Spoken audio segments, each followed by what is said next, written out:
بسم اللہ الرحمن الرحیم۔ السلام علیکم ناظرین، ہماری آج کی ویڈیو کا موضوع ہے حضرت امام حسین کی نماز جنازہ کس نے پڑھائی۔ تاجدار کائنات امام الانبیاء جناب محمد رسول اللہ صلی اللہ علیہ وسلم نے حضرت ام سلمہ رضی اللہ تعالیٰ عنہ کو کربلا کی مٹی دے کر فرمایا، ام سلمہ یاد رکھنا اور دیکھتی رہنا کہ جب یہ مٹی خون میں بدل جائے تو سمجھ لینا میرا حسین شہید ہو گیا ہے۔ حضور صلی اللہ علیہ وسلم کے علم میں تھا کہ ام سلمہ شہادت حسین رضی اللہ تعالیٰ عنہ کے وقت تک زندہ ہوگی۔ حضرت ام سلمہ رضی اللہ تعالیٰ عنہ فرماتی ہیں کہ میں نے وہ مٹی سنبھال کر رکھی حتیٰ کہ ہجری کے 60 برس گزر گئے تھے۔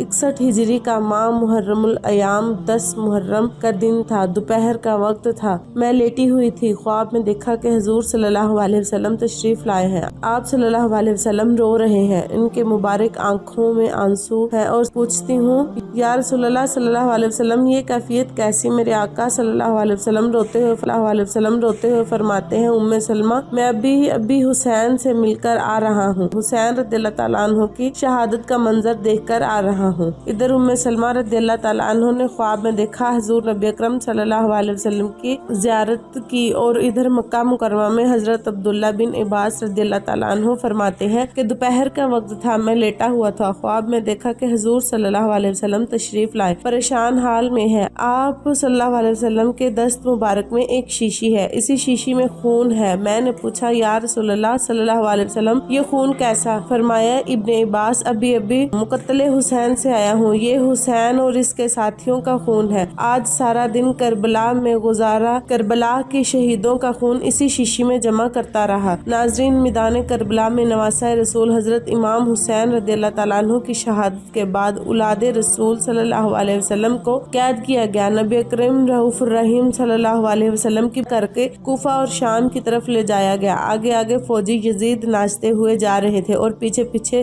رسول اللہ صلی اللہ علیہ وسلم کی بیٹیاں قید ہو کر جا رہی تھی یا مددگار کہتی جا رہی تھی۔ فوجی یزید کے ہاتھ میں تمام شہیدوں کے کٹے ہوئے سر اور وہاں بغیر سر کے زمین کربلا پر جسم مبارک بکھرے پڑے تھے۔ تاریخ نے کہہ دیا بغیر کفن دفن کے رسول کائنات صلی اللہ علیہ وسلم کے خاندان کے جسم مبارک زمین کربلا پر بکھرے پڑے تھے۔ 13 محرم 61 ہجری کو جب اس کے پاس کے لوگوں نے یہ معلوم کیا کہ فوج کا پہرا کم ہو گیا، چلو نہر فرات سے پانی بھر کر لاتے ہیں۔ بنی اسد کی کچھ عورتیں جب نہر فرات سے پانی بھرنے لگی تو میدان کربلا کی زمین پر جسم مبارک بکھرے ہوئے دیکھے، کہیں کسی کا بازو کہیں کسی کا جسم۔ انہوں نے جب یہ عالم کو دیکھا تو روتے ہوئے اپنے مردوں کے پاس پہنچی اور روتی چیختی پکارتی اور کہتی، اے رسول اللہ کا کلمہ پڑھنے والوں، اس زمین کربلا پر رسول صلی اللہ علیہ وسلم کا خاندان شہید ہوا پڑا ہے، شاید یزید کے فوج نے انہیں شہید کر دیا ہے، ان کے جسم مبارک بکھرے ہوئے ہیں، ان کے خیمے جلے ہوئے ہیں، چلو آؤ ان کی تفدین کرتے ہیں۔ ان کے مردوں نے کہا، پاگل ہو گئی ہو، دیکھتی نہیں یزید کے فوجیوں نے قتل کیے ہیں، اگر ہم ان کو دفن کریں گے تو ایسا نہ ہو کہ یزید ہمارا بھی دشمن بن جائے، چھوڑ دو، کوئی نہ کوئی آئے گا دفنا کر چلا جائے گا۔ ان عورتوں نے کہا، تعجب کی بات ہے، تم اپنے آپ کو مسلمان کہتے ہو، رسول اللہ کا کلمہ پڑھتے ہو اور ان کے نواسوں اور ان کی بیٹیوں کے لیے یہ محبت رکھتے ہو۔ رسول اللہ صلی اللہ علیہ وسلم نے فرمایا تھا کہ میں